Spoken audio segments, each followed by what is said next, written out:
നമസ്കാരം, ഹലോ ഡോക്ടറിലേക്ക് സ്വാഗതം.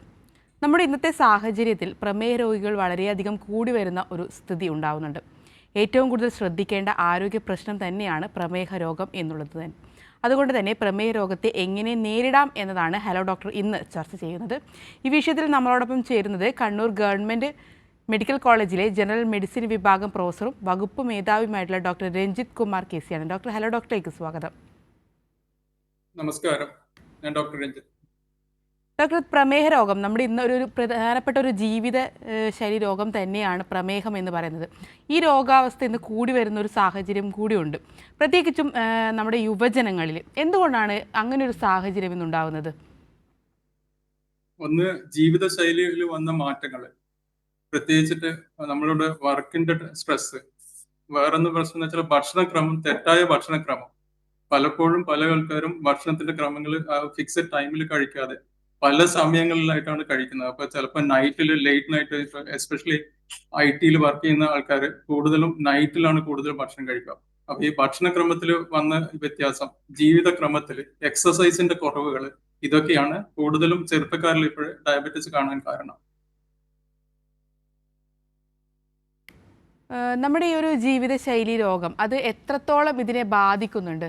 ഈ ഒരു പ്രമേഹ രോഗത്തിലേക്ക് വരാനുള്ളൊരു സാഹചര്യത്തെ, ഭക്ഷണം, അതുപോലെ തന്നെ മറ്റ് ഉറക്കക്കുറവുണ്ടാവുന്നത്, കൃത്യസമയത്ത് ഭക്ഷണം കഴിക്കാത്തത്, ഇതൊക്കെ ഇതിനെ ബാധിക്കുന്നുണ്ടോ? ഇതൊക്കെ ബാധിക്കാം. ഉറക്കക്കുറവ്, പിന്നെ ഇത് വർക്ക് പ്ലേസിലുള്ള സ്ട്രെസ്സസ്, പ്രത്യേകിച്ചിട്ട് ഇപ്പോഴത്തെ കൂടുതലും ആൾക്കാർക്ക് സ്ട്രെസ് കൂടുതലാണ്. വർക്ക് റിലേറ്റഡ് സ്ട്രെസ്, അച്ചീവ്മെന്റ് കൂടുതൽ വേണം. അപ്പൊ അതിനനുസരിച്ചുള്ള വർക്കിന്റെ ഇത് ചെയ്യാൻ പറ്റാത്തത് കൊണ്ട് സ്ട്രെസ് കൂടും. പിന്നെ ടൈമിംഗ് ഓഫ് ദ ഫുഡ്. ഇപ്പൊ നമ്മളൊക്കെ മുമ്പ് കുട്ടിക്കാലത്ത് എന്താന്ന് വെച്ചാൽ രാവിലെ ഒരു ബ്രേക്ക്ഫാസ്റ്റ്, ഉച്ചക്ക് ഒരു 1 മണി മുതൽ 2 മണി വരെ ഒരു ലഞ്ച് ടൈം, വൈകുന്നേരം ഒരു ചെറിയ സ്നാക്സും, ബിഫോർ 8 o'clock ഡിന്നറും കഴിക്കുന്ന ഒരു ഇതായിരുന്നു. അതൊക്കെ മാറ്റം വന്ന് ഇപ്പം ലേറ്റ് നൈറ്റ് ഡിന്നേഴ്സ് കഴിക്കുന്നതുകൊണ്ട് കൂടുതൽ ഇഷ്യൂസ് വരുന്നുണ്ട്. ഓക്കെ ഡോക്ടർ, അതുപോലെ തന്നെ നമ്മുടെ ഈ ഒരു പ്രമേഹ രോഗം നമുക്ക് നേരത്തെ തിരിച്ചറിഞ്ഞു കഴിഞ്ഞാൽ ഇതിൻ്റെ ഒരു ചികിത്സാ രീതി അതൊക്കെ എങ്ങനെയാണ്? ഒന്നെന്ന് പറഞ്ഞാൽ ലൈഫ് സ്റ്റൈൽ മോഡിഫിക്കേഷൻ എന്ന് പറയും. നമ്മളെ ജീവിതത്തിലെ ചെറിയ മാറ്റങ്ങൾ വരുത്താം.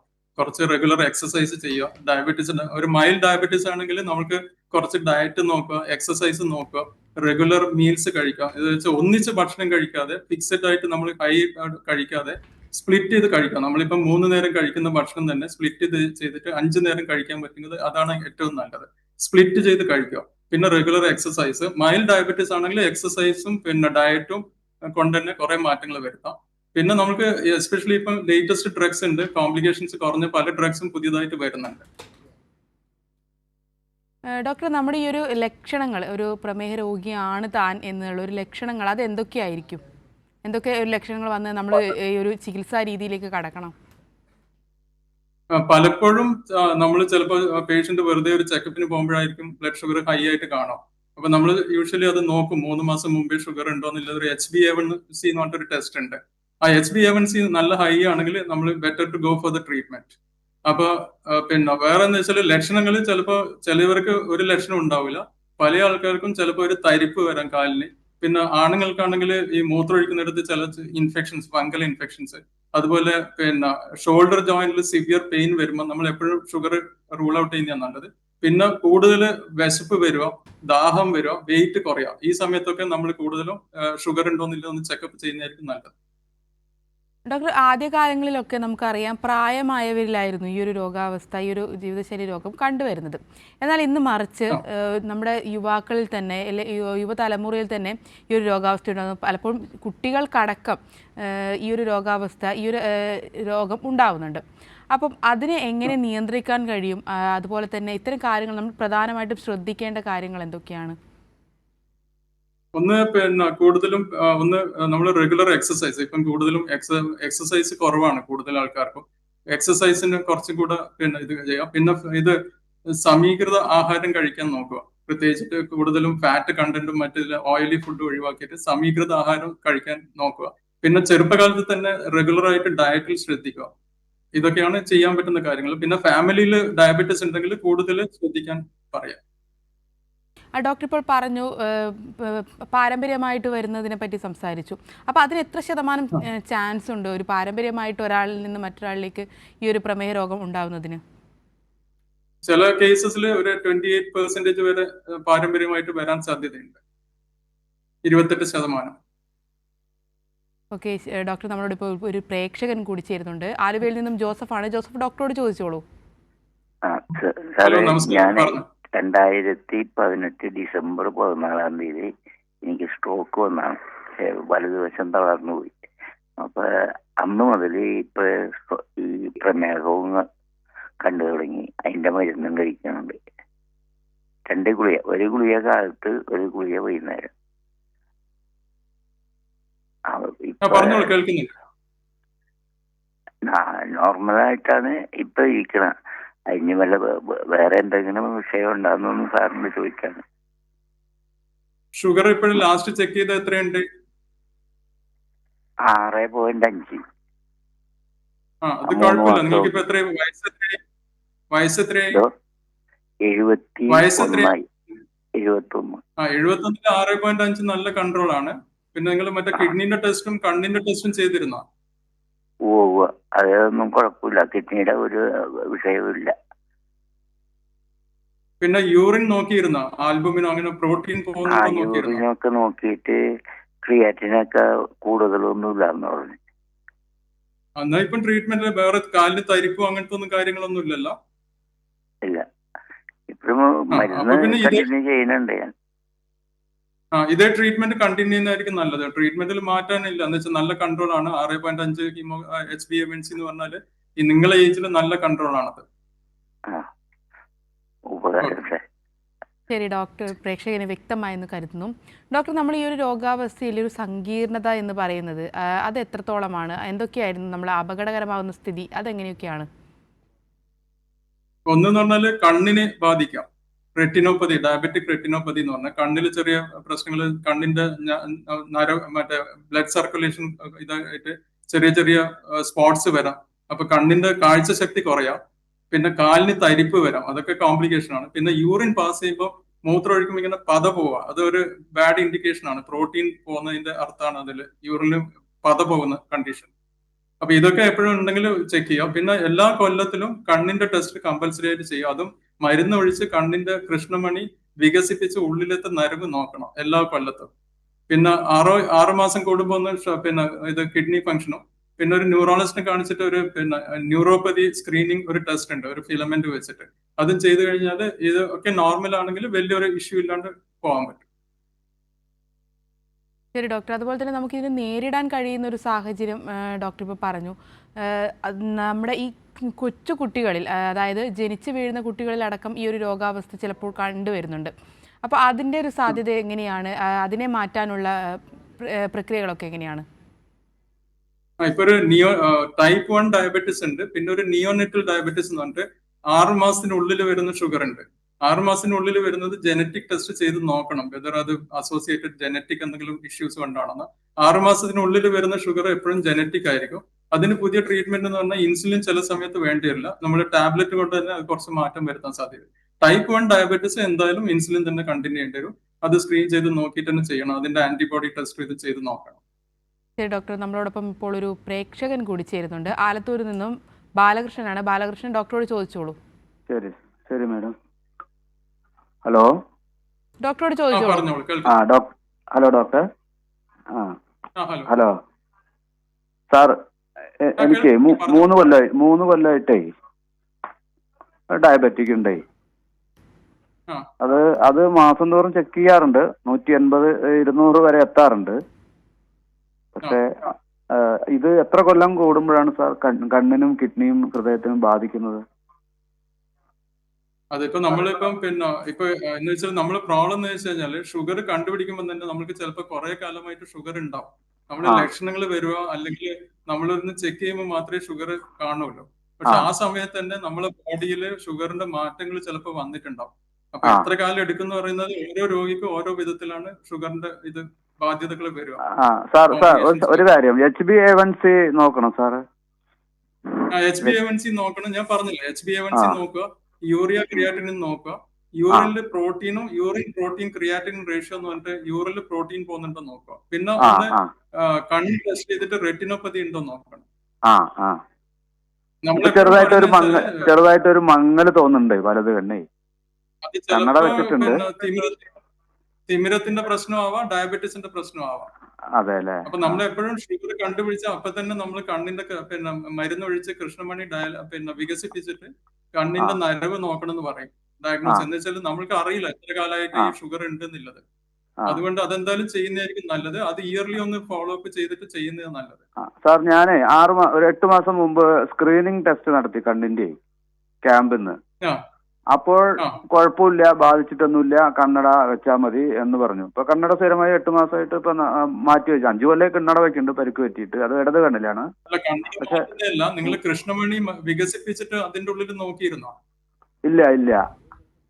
മരുന്ന് ഉറ്റിച്ചിട്ട് നമ്മള് ഒരു കണ്ണിന്റെ ഡോക്ടറെ കാണിച്ചു കഴിഞ്ഞിട്ട് നിങ്ങളൊന്ന് കണ്ണിന്റെ ഡോക്ടറെ കാണിക്കോ. എന്നിട്ട് കൃഷ്ണമണി വികസിപ്പിച്ചിട്ട് അവിടെ കുറച്ചേരം ഇരിക്കേണ്ടി വരും. എന്നിട്ട് അതിൽ കൃഷ്ണമണിന്റെ ഉള്ളിലേക്കൂടെ കണ്ണിന്റെ വെസൽസ് രക്തക്കൊഴല് നോക്കേണ്ടി വരും. എന്തെങ്കിലും മാറ്റങ്ങൾ വന്നിട്ടുണ്ടോ അതൊന്ന് ചെയ്യുന്നതായിരിക്കും നല്ലത്. അപ്പൊ കിഡ്നിക്കൊക്കെ എത്ര കൊല്ലം കൂടുമ്പോഴാണ് സാർ ബാധിക്കുന്നത്?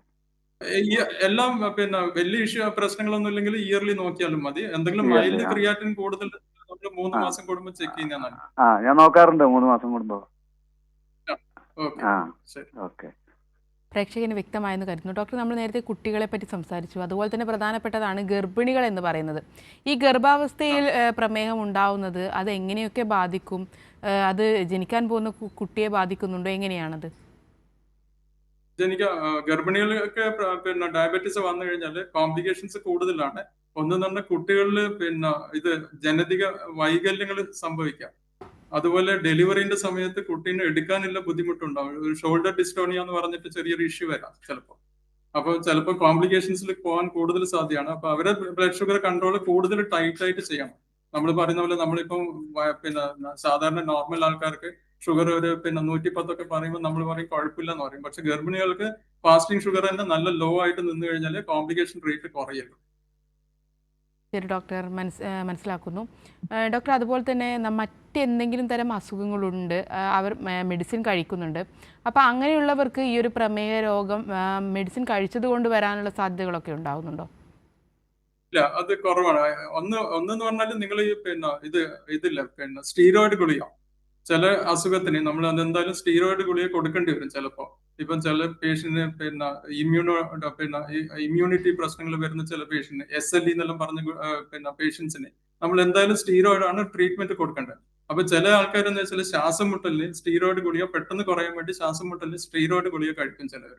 ആ സ്റ്റീറോയിഡ് ഗുളിക ചിലപ്പോൾ നമ്മൾ ഒരു 5 ദിവസത്തേക്ക് ഡോക്ടർമാർ എഴുതിയാലും അതേ പ്രിസ്ക്രിപ്ഷൻ കാണിച്ചിട്ട് ചിലവർ 10 കൊല്ലമൊക്കെ കഴിക്കുന്നുണ്ട്. അവർക്കൊക്കെ മരുന്നിനെ കൊണ്ട് ഷുഗർ ഉണ്ടാക്കാം. ശരി ഡോക്ടർ, വ്യക്തമാണ്. ഇപ്പോൾ നമ്മളോടൊപ്പം ഒരു പ്രേക്ഷകൻ കൂടി ചേരുന്നുണ്ട്. കാസർഗോഡ് നിന്ന് ബാലഗോപാലാണ്. ബാലഗോപാൽ, ഡോക്ടറോട് ചോദിച്ചോളൂ. ഹലോ, പറഞ്ഞോളൂ. എനിക്ക് 25 വർഷമായിട്ട് ഡയബറ്റിക് ആണ്. ഇപ്പൊ വയസ്സ് എത്രയായി? ഇപ്പൊ 70 വയസ്സായി. പിന്നെ കൂടെ തന്നെ ക്രിയാറ്റിന് 1.2 കണ്ടുപിടിച്ചിരുന്നു. ഞാൻ റെയിൽവേ സ്റ്റാഫായിരുന്നു. അപ്പൊ അങ്ങനെ ടെസ്റ്റിൽ കണ്ടുപിടിച്ചിരുന്നു. അതിനുശേഷം ഇപ്പൊ കൂടി മിംസിലാണ്, കോഴിക്കോട് മിംസിലാണ് ട്രീറ്റ്മെന്റ്. 1.6, 7, 8. ഇപ്പൊ കഴിഞ്ഞ പ്രാവശ്യം നോക്കുമ്പോൾ 1.9 ആയി. അപ്പൊ അതിന് എന്താ കൂടിക്കൊണ്ടിരിക്കും. അത് വേറെ ഷുഗർ വളരെ കുറവാണ്. 5.5 മുതൽ 6 വരെ ഉള്ളൂ. ഓക്കെ. നിങ്ങൾ വേറെ 70 വയസ്സിൽ നിങ്ങൾക്ക് യൂറിനലിൽ വേറെ ലക്ഷണങ്ങൾ എന്തെങ്കിലും ഉണ്ടോ? മൂത്രം ഒഴിക്കുമ്പോൾ പത പോന്നോ, അല്ലെങ്കിൽ മൂത്രം പോവാൻ ബുദ്ധിമുട്ട്, മൂത്രം ഒഴിഞ്ഞു പോവാൻ വിഷമം, അതെന്തൊക്കെ ഉണ്ടോ? പ്രോസ്റ്റേറ്റിന് വലിയ പ്രശ്നം ഉണ്ടായിരുന്നു. അതിൽ ടംസിലോസിസ് കഴിക്കുന്നുണ്ട്. മൂത്രം ഒഴിക്കുന്നതിന് പ്രശ്നമൊന്നുമില്ല. പത ചെറുങ്ങനെ ഇപ്പൊ കഴിഞ്ഞ പ്രാവശ്യം പോകുന്നില്ല. അല്ല, നിങ്ങൾ മൂത്രത്തിന്റെ സ്കാൻ ചെയ്ത് നോക്കിയിരുന്നോ? വയറ്റിന്റെ സ്കാൻ ചെയ്ത് നോക്കിയിരുന്നോ? കോഴിക്കോട് മിംസിൽ നോക്കുന്നുണ്ട്, റെഗുലർ ആയിട്ട് നോക്കുന്നുണ്ട്, എല്ലാ ടെസ്റ്റും ചെയ്യുന്നുണ്ട്. കിഡ്നിന്റെ സൈസ് ഒക്കെ നോർമൽ ആണോ അല്ല ചുരുങ്ങിയിട്ടുണ്ടോ? കഴിഞ്ഞ വർഷം നോക്കിയിരുന്നു. അപ്പൊ വലിയ വ്യത്യാസമൊന്നും ഇല്ലെന്നാ പറഞ്ഞത്. മറ്റേ മൂത്രം ഒഴിഞ്ഞ് പോകുന്നുണ്ടോ? ഈ നിങ്ങൾ ആദ്യം മൂത്രസഞ്ചി നിറഞ്ഞിട്ട് സ്കാൻ ചെയ്ത് പിന്നെ മൂത്രം ഒഴിച്ചിട്ട് സ്കാൻ ചെയ്ത് നോക്കിയിട്ട് എത്രമാത്രം മൂത്രം ബാക്കിയുണ്ട് നോക്കിയിരുന്നോ? കുറച്ച് ബാക്കിയുണ്ട് നോക്കാം. പ്രശ്നമില്ലാത്ത സാധനം നോക്കാം. കണ്ണിന്റെ ടെസ്റ്റ് ചെയ്ത് നോക്കിയോ റെറ്റിനോപ്പതി ഉണ്ടോന്നുള്ളത്? അതെല്ലാം റെഗുലർ ആയിട്ട് ചെയ്യുന്നുണ്ട്. ഒന്നും പ്രശ്നം കണ്ണിനൊന്നും ഇതുവരെ ബാധിച്ചിട്ടില്ല. നോർമലാണോ? അല്ല, കണ്ണിന്റെ ടെസ്റ്റ് ചെയ്തത് നോർമലാണോ? നോർമലാണ്. പവറിന് മാത്രമേ വ്യത്യാസം. നോർമലാണ്. അപ്പൊ നിങ്ങൾ നെഫ്രോളജിസ്റ്റിനെ കാണിച്ചിരുന്നോ ഇത് ക്രിയാറ്റിൻ അത് കൂടുതൽ? കോഴിക്കോട് മിംസിലെ സജിത് നാരായൺ ഡോക്ടറാണ്. റെഗുലർ കുറെ വർഷമായിട്ട് അവിടെയാണ്. അപ്പൊ ഡോക്ടർ എന്തെങ്കിലും പറഞ്ഞിരുന്നോ? അപ്പൊ പിന്നെ വേറെ എന്തെങ്കിലും കിഡ്നി ബയോപ്സി ചെയ്യണമെന്ന് അങ്ങനത്തെ ഒന്നും പറഞ്ഞിട്ടില്ലല്ലോ? ഒന്നും പറഞ്ഞിരുന്നില്ല. പക്ഷെ 1.9 പേടിയാവുന്നു. ഇത് ഇങ്ങനെ പോകുമ്പോൾ ഡയാലിസിസിലേക്ക് പോകുന്നു.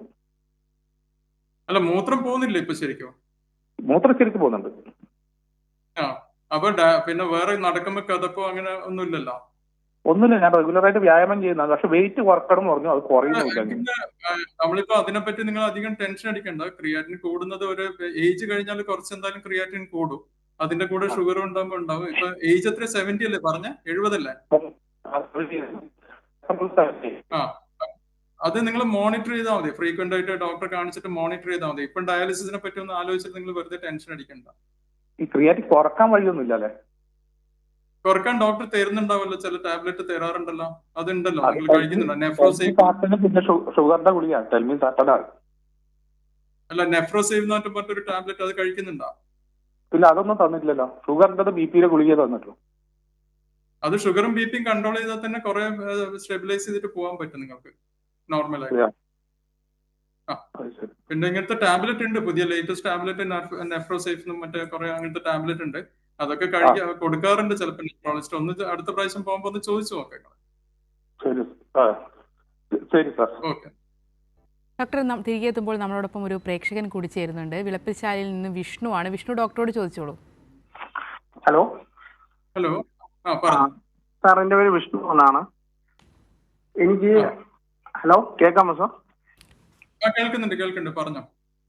സാർ, എനിക്ക് 2020 BP ഉണ്ടായിരുന്നു. BP വന്നിട്ട് പെട്ടെന്ന് BP കൂടി ടാബ്ലറ്റ് കഴിക്കുമായിരുന്നു. അതിനിടയ്ക്ക് പെട്ടെന്ന് വയറിലൊരു പെയിൻ വന്നത്. ആ പെയിൻ വന്ന് ക്രിയാറ്റിൻ നോക്കിയപ്പോൾ ആദ്യം 3 ആയിരുന്നു, പിന്നെ 6 ആയിരുന്നു, 9 ആയപ്പോൾ 3 ഡയാലിസിസ് ചെയ്തിട്ടുണ്ടായിരുന്നു. ഡയാലിസിസ് ചെയ്ത് കഴിഞ്ഞതിന് ശേഷം ഒരു 2-3 മാസം കഴിഞ്ഞപ്പോൾ ചെറിയ രീതിക്ക് ഷുഗറിന്റെ ആരംഭമായിരുന്നു. അതിനുശേഷം ഇപ്പം നല്ല രീതിക്ക് ഷുഗർ ഉണ്ട്. ഇന്ന് HbC ഒന്ന് നോക്കിയപ്പോൾ 9 ഉണ്ടായിരുന്നു. ഇന്ന് ഇൻസുലിനാണോ എടുക്കുന്നത്, ഗുളികയാണോ? ഇൻസുലിൻ ഉണ്ട്, ടാബ്ലറ്റും ഉണ്ട്. 2 ടാബ്ലറ്റും ഇൻസുലിനും എടുക്കുന്നുണ്ട്. ഏതാ മനസ്സിലായില്ല? ടാബ്ലറ്റിന്റെ പേര് മനസ്സിലായില്ല. ടാബ്ലറ്റ് മെറ്റ്ഫോർമിനും ഗ്ലിംബിഡ്പൈഡും ആണ് എടുക്കുന്നത്. നിങ്ങളിപ്പോ നെഫ്രോളജിസ്റ്റിന്റെ കീഴിലാണോ ട്രീറ്റ്മെന്റ് എടുക്കുന്നത്? ഇല്ല, നെഫ്രോളജിയിൽ ഇപ്പം വേറെ എല്ലാം നോർമൽ, ക്രിയാറ്റിനൊക്കെ നോർമലാണ്. പക്ഷെ ഷുഗർ ഒട്ടും കൺട്രോൾ ആവുന്നില്ല. അത് നിങ്ങൾ ഇൻസുലിന്റെ ഡോസ് പിന്നെ അഡ്ജസ്റ്റ് ചെയ്യേണ്ടി വരും. പുതിയ എന്തെങ്കിലും ലേറ്റസ്റ്റ് ട്രീറ്റ്മെന്റ് ടാബ്ലറ്റിലേക്ക് മാറ്റേണ്ടി വരും ട്രീറ്റ്മെന്റ്. പക്ഷേ ഇൻസുലിൻ കൂട്ടിയാണ് എടുക്കുന്നത്. 36-30 എടുക്കുന്നത്. ഏതാ ഇൻസുലിൻ എടുക്കുന്നത് നിങ്ങള്? ഹ്യൂമൻ മിൽസാടാ. അപ്പൊ നിങ്ങൾക്ക് ഒരു വേറൊരു ഇൻസുലിൻ ഉണ്ട്, പിന്നെ പുതിയ പിന്നെ ഈ ഇൻസുലിൻ അനലോഗ് എന്ന് പറഞ്ഞിട്ട് ഇൻസുലിൻ കിട്ടാനുണ്ട്. അത് രാത്രിക്ക് ഒരു 10 മണിക്ക് ചെറിയ ഡോസ് എടുത്തിട്ട് ഫാസ്റ്റിംഗ് ഒന്ന് കൺട്രോൾ ആക്കണം പെട്ടെന്ന്. അപ്പൊ നിങ്ങൾ എവിടെയാ ഡോക്ടറെ കാണിക്കുന്നത്? അടുത്ത എവിടെ വീട് നിങ്ങളെ? എന്റെ വീട് പേയാട്, വിളപ്പിശാലയാ. അവിടെ അടുത്തൊരു പിന്നെ ഒന്നുകിൽ ഒരു MD ഫിസിഷ്യനെ കാണിച്ചിട്ട് നൈറ്റിൽ ഒരു ഇൻസുലിൻ കൂടെ എടുത്തിട്ട് ഒന്ന് ഷുഗർ കൺട്രോൾ ആക്കുന്നതായിരിക്കും നല്ലത്. 10 മണിക്ക് ഒരു ബേസൽ ഇൻസുലിൻ എന്ന് പറഞ്ഞിട്ടൊരു ഇൻസുലിൻ എടുക്കാറുണ്ട്. നമ്മളൊരു ഇൻസുലിൻ അനലോഗ് പറയും, ചെറിയ ലേറ്റസ്റ്റ് ഇൻസുലിൻ. അതും കൂടെ എടുത്തിട്ട് നിങ്ങൾ ഒന്ന് ഷുഗർ കൺട്രോൾ ആക്കുന്നതായിരിക്കും നല്ലത്. എന്ന് വെച്ചാൽ നിങ്ങൾ മാക്സിമം ഡോസിലാണ് മിക്സ്ഡ് ആയിട്ട് എടുക്കുന്നത്. മിക്സ്ഡ് ആയിട്ട് എടുക്കുന്നത് തന്നെ മാക്സിമം ഡോസ്. അതാ. പിന്നെ നിങ്ങൾ ഇൻസുലിൻ ചെയ്യുന്നത് ആരാ? നിങ്ങൾ തന്നെയാണോ? സ്വന്തമായിട്ടാ ചെയ്യുന്നത്, സെൽഫ് സർവീസ്. അപ്പൊ ഇൻസുലിൻ എടുക്കുന്നത് ടെക്നിക്ക് കറക്റ്റ് ആയിട്ട് എടുക്കുന്നുണ്ടോ? അവിടെ ഡോക്ടറെ മാസം തോറും NCDയിൽ പോകുമ്പോൾ ഡോക്ടർ പറയുന്നുണ്ട് അത് എങ്ങനെ എടുക്കേണ്ട രീതിയൊക്കെ പറഞ്ഞു. ഇൻസുലിൻ എടുത്തിട്ട് നിങ്ങൾ തടകും എന്തെങ്കിലും ചെയ്യോ? അവിടെ മസാജ് പോലെ ചെയ്യാറുണ്ടോ? ഇല്ലല്ലോ. ഇല്ല, മസാജ് ചെയ്യാറില്ല. ഇങ്ങനെ പിടിച്ച് സാധാരണ ഹോസ്പിറ്റലിൽ എടുത്തിരുന്ന രീതിക്ക് എടുക്കുന്നത്. കാലിലാണ് എടുക്കുന്നത്, സൈഡിലും എടുക്കും, വയറിന്റെ സൈഡിലും എടുക്കുന്നുണ്ട്. നിങ്ങൾ ഡെയിലി മാറ്റുന്നുണ്ടോ ഇൻസുലിൻ എടുക്കുന്ന സൈറ്റ്? സൈഡ് മാറ്റുന്നുണ്ട്. ഒരു ദിവസം കയ്യിലാണെങ്കിൽ ഒരു ദിവസം വയറ്റില്ല, പിന്നെ തുടയില്ല, അങ്ങനെ മാറ്റി എടുക്കുന്നു. എന്നാ പിന്നെ നിങ്ങൾക്ക് ഈ ഇൻസുലിൻ കൂടെ തുടങ്ങി കഴിഞ്ഞാൽ കൺട്രോൾ ആവും. മറ്റേ ഇൻസുലിൻ നിങ്ങൾക്ക് അത്ര എഫക്റ്റീവ് വരുന്നില്ല കേട്ടോ. പിന്നെ സാറേ വേറൊരു കാര്യം കൂടെ ചോദിക്കാനുണ്ടേ. ഒരു ഫിസിഷ്യനെ കണ്ടിട്ടൊന്ന് അത് മാറ്റുന്നതായിരിക്കും നല്ലത് ട്രീറ്റ്മെന്റ്. ഹലോ. അങ്ങനെ ചെയ്യുന്നതായിരിക്കും നല്ലത്. പ്രേക്ഷകന് വ്യക്തമായെന്ന് കരുതുന്നു. ഡോക്ടർ, നമ്മുടെ ഈ മരുന്ന് കഴിക്കേണ്ട ഒരു ആവശ്യകത, അതിൻ്റെ ഒരു പ്രാധാന്യം, അത് എത്രത്തോളമാണ് എന്ന് പറഞ്ഞു തരാൻ പറ്റുമോ? മരുന്ന് കഴിക്കുന്നത് ഏറ്റവും പ്രധാനപ്പെട്ടതെന്ന് പറഞ്ഞാൽ ഒന്നെന്ന് പറഞ്ഞാൽ ട്രീറ്റ്മെന്റിൽ നമ്മളെ ഡയറ്റ് നോക്കണം, പിന്നെ നമ്മൾ എക്സസൈസ്, പിന്നെയാണ് ഡ്രഗ് പ്രോപ്പറായിട്ട് കഴിക്കുന്ന, റെഗുലർ ആയിട്ട് കഴിക്കുക. അത് ആ ഡോക്ടർ പറയുന്ന ഡോസിൽ, കറക്റ്റ് ഡോസിൽ കഴിക്കണം. നമ്മൾ ഈ ചില ആൾക്കാർ ഇപ്പം നമ്മൾ മരുന്ന് എഴുതുമ്പോൾ ചോദിക്കും ഇതിന് ഭാവിയിൽ കോംപ്ലിക്കേഷൻസ് വരുമെന്നുള്ള എല്ലാവർക്കും ഒരു വിഷമം ഉണ്ടാവും മനസ്സിൽ. ചില ടാബ്ലറ്റ് കഴിച്ചാൽ അങ്ങനെ ആവുമ്പോൾ കിഡ്നി പോവാന്ന്. നമ്മൾ ഷുഗർ ശരിക്കും കൺട്രോൾ ചെയ്തിട്ടില്ലെങ്കിലാണ് കിഡ്നിക്കും ഹാർട്ടിനും ബാധിക്കുക. അപ്പൊ ഡോക്ടർ പ്രിസ്ക്രൈബ് ചെയ്യുന്ന ടാബ്ലറ്റ് കറക്റ്റ് ഡോസിൽ ആ കറക്റ്റ് സമയത്ത് കഴിച്ചു കഴിഞ്ഞാൽ വലിയ ഒരു പ്രശ്നങ്ങളില്ലാതെ നമുക്ക് ഡയബറ്റീസ് മാനേജ് ചെയ്യാൻ പറ്റും. ഡോക്ടർ, അതുപോലെ തന്നെ ഇൻസുലിൻ, നേരത്തെ ഡോക്ടർ ആ പേഷ്യൻ്റ് അടക്കം ചോദിക്കുന്നത് കേട്ടു, എവിടെയാണ് ഇൻസുലിൻ വെക്കുന്നത്? അപ്പോൾ അതിൻ്റെ ഒരു ഡീറ്റെയിൽസിനെ പറ്റി കൂടി ഒന്ന് വിശദീകരിക്കുമോ? അതെന്താന്ന് വെച്ചാൽ നമ്മള് ആൾക്കാരുടെ അടുത്ത് പറയുന്ന വെച്ചാൽ ഒന്നിക്കൽ പൊക്കിളിന് ചുറ്റും എടുക്കുക, അല്ലെങ്കിൽ നമ്മളെ തുടക്കെടുക്കുക, കയ്യിൽ എടുക്കാതിരിക്കുക. എന്ന് വെച്ചാൽ കൈ നമ്മൾ കൂടുതൽ ഇങ്ങനെ അനക്കിക്കൊണ്ടിരിക്കുമ്പോൾ ഇൻസുലിന്റെ അബ്സോർപ്ഷൻ നമ്മൾ വലിച്ചെടുക്കുന്ന, ശരീരത്തിലേക്ക് വലിച്ചെടുക്കുന്നത് കൂടുതൽ പെട്ടെന്ന് വലിച്ചെടുക്കും. അതുപോലെ പിന്നെ കൂടുതൽ സൈറ്റ് മാറ്റിക്കൊണ്ടിരിക്കുക. നമ്മൾ ഇഞ്ചക്ഷൻ എടുക്കുന്ന ഒരു ദിവസം വലതു ഭാഗത്ത് പിന്നെ എടുത്തു ഇൻസുലിൻ, പിന്നെ രാത്രിയത്തെ ഡോസ് ഇടതു ഭാഗത്ത് എടുക്കുക. ഒരേ സ്ഥലത്ത് തന്നെ കൂടുതൽ സമയത്ത് കൂടുതൽ പ്രാവശ്യം വെക്കാതിരിക്കുക കഴിയുന്നത്ര. ഡോക്ടർ, നേരത്തെ പ്രേക്ഷകനോട് ചോദിക്കുന്നത് കേട്ടു, ഇൻസുലിൻ വെച്ചതിന് ശേഷം തിരുമ്പുന്നുണ്ടോ? അതെന്തുകൊണ്ടാണ് അങ്ങനെ ചോദിച്ചത്? അതെന്ന് പറഞ്ഞാൽ നമ്മൾ ഇൻസുലിൻ എടുത്തു കഴിഞ്ഞാൽ തിരുമ്പി കഴിഞ്ഞാൽ അത് പെട്ടെന്ന് നമ്മൾ ബോഡി വലിച്ചെടുക്കും ബ്ലഡിലേക്ക്. അപ്പൊ നമ്മൾ വിചാരിക്കുന്ന എഫക്ട് കിട്ടൂല. ചിലപ്പോൾ പേഷ്യന്റ് പെട്ടെന്ന് ഷുഗർ ഡൗൺ ആവുകയും ചെയ്യും പെട്ടെന്ന്. അപ്പൊ നമ്മളത് ചെറുങ്ങനെ മെല്ലെ മെല്ലെ മാത്രമേ ശരീരത്തിലേക്ക് വലിച്ചെടുക്കാൻ പാടുള്ളൂ. അതുകൊണ്ടാണ് നമ്മൾ മസാജ് ചെയ്യാൻ പാടില്ല എന്ന് പറയുന്നത് എപ്പോഴും. ശരി ഡോക്ടർ, വ്യക്തമാണ്. നമ്മളോടൊപ്പം ഇപ്പോൾ ഒരു പ്രേക്ഷക കൂടി ചേരുന്നുണ്ട്. ഷീജകുമാരിയാണ് നെടുമങ്ങാട് നിന്ന്. ഷീജകുമാരി, ഡോക്ടറോട് ചോദിച്ചോളൂ. ഹലോ സാർ, ഞാൻ എന്റെ അമ്മയാണ് ചോദിക്കുന്നത്. Hello sir. ഹലോ, പറഞ്ഞോ.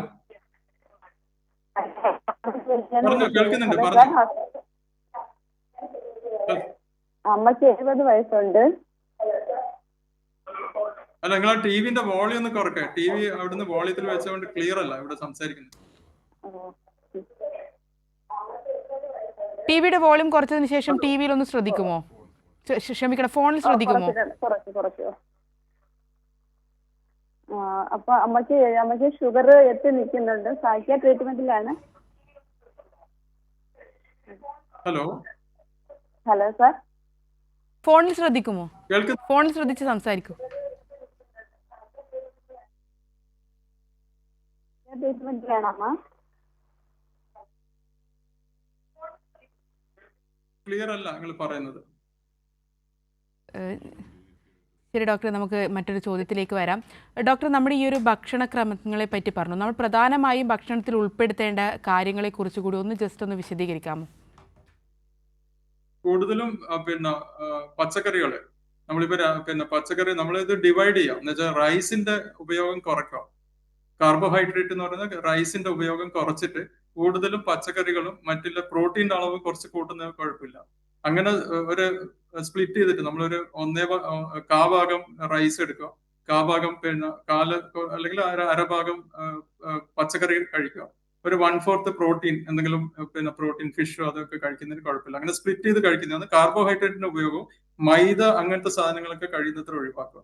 പിന്നെ ആർട്ടിഫിഷ്യൽ സ്വീറ്റ്നസ്, ചിലവർ ചോദിക്കും നമുക്ക് ചായക്ക് മധുരം ഇടുന്നതിന് പകരം മറ്റേ ആർട്ടിഫിഷ്യൽ സ്വീറ്റ്നസ് ഇടാൻ പറ്റുന്നത്, അതും ഒഴിവാക്കുക. നമ്മൾ എന്താ എപ്പോഴും ശ്രദ്ധിക്കേണ്ടതെന്ന് വെച്ചാൽ നമ്മൾ കാലറി ആണ് ശരിക്കും നോക്കേണ്ടത്. നമ്മൾ എന്ത് കഴിക്കുന്നതല്ല, എത്ര കഴിക്കുന്നത്, എത്ര നമുക്ക് ഉപയോഗിക്കാൻ പറ്റും ആ കാലറി. ഇപ്പൊ ചിലവര് നമ്മളെടുത്ത് ചോദിക്കും കല്യാണത്തിന് പോയി കഴിഞ്ഞാൽ പായസം കഴിക്കാൻ പറ്റുമോ? നിങ്ങൾ അന്ന് പായസം കഴിക്കുമ്പോൾ ചോറിന്റെ അളവ് നന്നായിട്ട് കുറച്ചിട്ട് പായസം കഴിക്കുന്നതിന് കുഴപ്പമില്ല. നമ്മൾ ചൂസ് ചെയ്യുക ഏത് ഭക്ഷണം വേണ്ടെന്നുള്ളത്.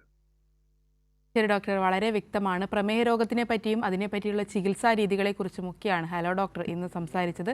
നമ്മളോടൊപ്പം ഇത്രയും നേരം ഉണ്ടായിരുന്നത് കണ്ണൂർ ഗവൺമെൻറ് മെഡിക്കൽ കോളേജിലെ ജനറൽ മെഡിസിൻ വിഭാഗം പ്രൊഫസറും വകുപ്പ് മേധാവിയുമായിട്ടുള്ള ഡോക്ടർ രഞ്ജിത്ത് കുമാർ KC ആണ്. ഡോക്ടർ, നന്ദി. Thank you.